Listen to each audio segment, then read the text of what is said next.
Gigantescos, gigantesco do nosso Brasil, você está no canal Voz do Vasco, me chamo Diego Costa e quero deixar você bem informado de tudo aquilo que acontece no nosso gigantesco Vascão da Gama, beleza, rapaziada? Sejam bem-vindos aí ao nosso canal, peço a você deixar aquele likezão que ajuda a gente bastante, se inscreva no canal e também vou estar passando para vocês aí a minha rede social pessoal e também a da Vaz Brama, que vira e mexe tem muita notícia caindo por lá também. Beleza, rapaziada? Rapaziada, vamos falar aqui agora da tabela do Vasco, que já fechou no dia de ontem, né? Os últimos 3 jogos, quando eu gravei o último vídeo, tava rolando, terminou isso aí. Vou estar passando para vocês os resultados, né? E também a classificação do Vasco. E vou analisar um pouco o trabalho que está sendo feito aí, que, meu Deus do céu, viu? Tá difícil, tá complicado aí, né? Mas vamos lá. Começando pela tabela, né, do Campeonato Brasileiro, né, os últimos 3 jogos que faltaram para terminar quando eu gravei o último vídeo, né, era o Bragantino, acabou vencendo o Santos, o Atlético Mineiro empatou com o Palmeiras em 1-1 e o Botafogo venceu o América Mineiro por 2-0, né? Então continua ali o Botafogo na ponta, né? Eu não vou ler a classificação toda aqui, mas vou passar as últimas posições aí como está, né? Tá ali o Goiás com 7 pontos, o Bahia com 7 pontos, o Goiás com 7 pontos, Vasco com 6, América Mineiro com 4 e Curitiba com 3, né? Essa rapaziada que estaria brigando, né, rapaz? E vou falar para vocês que tá difícil, viu?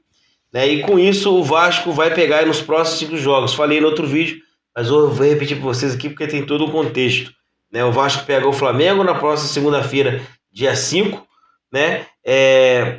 Pega o Inter fora no dia 11, pega o Goiás e o Cuiabá em casa, né? Ainda não tem data nem hora, e o Botafogo também, também não tem data e não tem hora ainda, mas vai ser no Rio de Janeiro também, né? O que eu queria trazer para vocês aqui hoje é mais uma análise do serviço que está sendo feito pelo Barbieri. Barbieri, ele assumiu a equipe em dezembro. Em dezembro teve lá as especulações, né, de montar ou não montar a equipe, etc. Quem vem, quem não vem. Né? Chegou janeiro, a gente não tinha um time encorpado, né? Não tinha um time já com uma característica de jogadores ele chegando muito, né? Mas aí a gente acabou pegando um ritmo mais ou menos. O Campeonato Carioca não é parâmetro para ninguém, mas aí ele acaba iludindo de qualquer forma. E isso a gente acabou caindo nesse papinho aí, né? O Vasco foi bem, se classificou para as semifinais do Carioca, fez 2 jogos bons contra o Flamengo, apesar de ter perdido. Venceu alguns clássicos também, contra o Botafogo, contra o Flamengo também venceu, né? E isso deu pra gente um respiro, um alívio aí pro Campeonato Brasileiro, né? A gente acabou saindo pro Flamengo na semifinal do Campeonato Carioca, né? E próxima partida nossa era contra o ABC pela Copa do Brasil. Aí foi que a gente começou a fazer um jogo muito ruim, né? Muito fraco para aquilo que a gente esperava do Vasco, para aquilo que o Vasco vinha apresentando. A gente empatou no tempo normal e perdemos os pênaltis, tendo a chance de finalizar a partida ali, as batidas de pênalti ali com o Pedro Raul. Pedro Raul acabou isolando. Daí para frente, acho que a vaca foi pro brejo. Por quê? O Vasco não jogou mais, o Vasco não conseguiu criar, o Vasco não tinha uma posse de bola decente, o Vasco não conseguia trocar passe de meio metro, o Vasco não conseguia correr direito, não tinha preparo físico para correr, né? É muito estranho isso, é muito cabuloso isso que acontece, né? Porque não existe uma equipe que está treinando desde dezembro, sendo montada desde dezembro, né? Janeiro, e não conseguiu correr os 2 tempos. Uma equipe que está treinando para jogar só um campeonato no ano não consegue jogar os 2 tempos. É muito esquisito isso, né? Ou tá acontecendo alguma coisa que a gente não sabe, que não foi externado, ou os caras não querem jogar, né? É um dos dois, porque é inadmissível isso que está acontecendo. A gente vê aí um elenco começando os 5, 10 primeiros minutos de uma partida até ok, depois a equipe despenca, ela nem desaba, ela despenca mesmo, assim. É tipo o carro na banguela, vai embora. E como que faz? Né? A gente começou o Campeonato Brasileiro ali ganhando do Atlético Mineiro fora, né? Fizemos uma boa partida, sofrendo muito no segundo tempo, coisa que eu já tinha alertado no pós-jogo contra o Atlético Mineiro, de que a gente não poderia jogar do jeito que a gente jogou o segundo tempo contra eles. Se repetiu contra o Palmeiras, a gente acabou empatando, conseguiu segurar o resultado. Pegamos o Bahia em casa, perdemos, daí em diante foi só paulada. Até a partida de sábado contra o Fortaleza.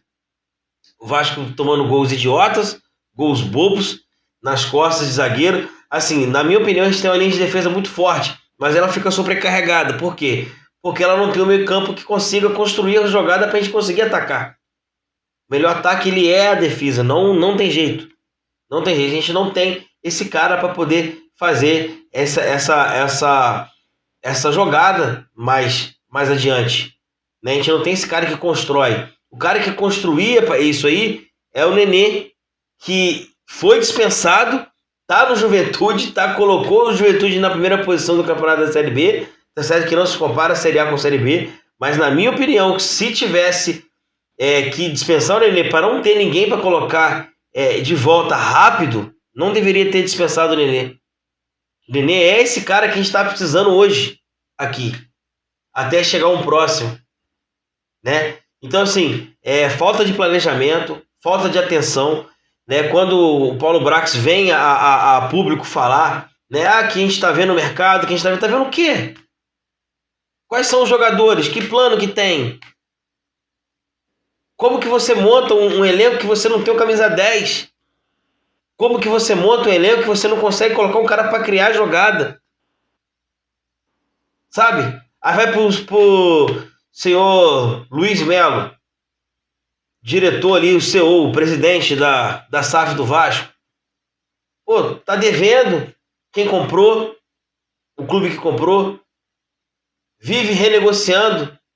Eu sei que isso até é um pouco, entre aspas, normal, mas não era para estar devendo, não era para estar renegociando toda hora. Tem o aporte para poder fazer, né? E como é que faz? Como é que a gente consegue fazer? O seu Jorge Salgado não cobra os caras. Como que consegue fazer isso, o seu Salgado? Como que você consegue vender um produto, e que produto que é o Vasco da Gama, para esses caras de fora, para os caras fazerem o que os caras estão fazendo? Os caras investiram 109 milhões no Vasco e o time não dá resultado. Maurício Barbieri era um técnico que eu pensei que ele ia chegar para poder tapar buraco até outro de nome chegar, mas não é. O cara veio para ficar, mano. Que maluquice isso. Maluquice. Ele não é um cara que você, tipo um Luxemburgo, que você sabe que o cara vai bancar, o cara vai conseguir fazer. Não é um Dorival Júnior. Sabe? Que coisa ridícula isso que está acontecendo com o Vasco. E vocês aí de braço cruzado. Saiu lá a agenda do Vasco essa semana. O Vasco programou o treino de segunda-feira, né, de hoje até domingo, antes do clássico. Tem que treinar 2 períodos, não adianta. Tem que melhorar. A gente passou o mês de maio sem vencer uma partida. A gente perdeu pro Bahia, empatou com o Fluminense, empatou com o Curitiba, perdeu pro Santos, perdeu pro São Paulo e perdeu pro Fortaleza. Que doideira, cara. Como é que faz? Vou falar pra vocês, o torcedor do Vasco não é idiota, não é burro.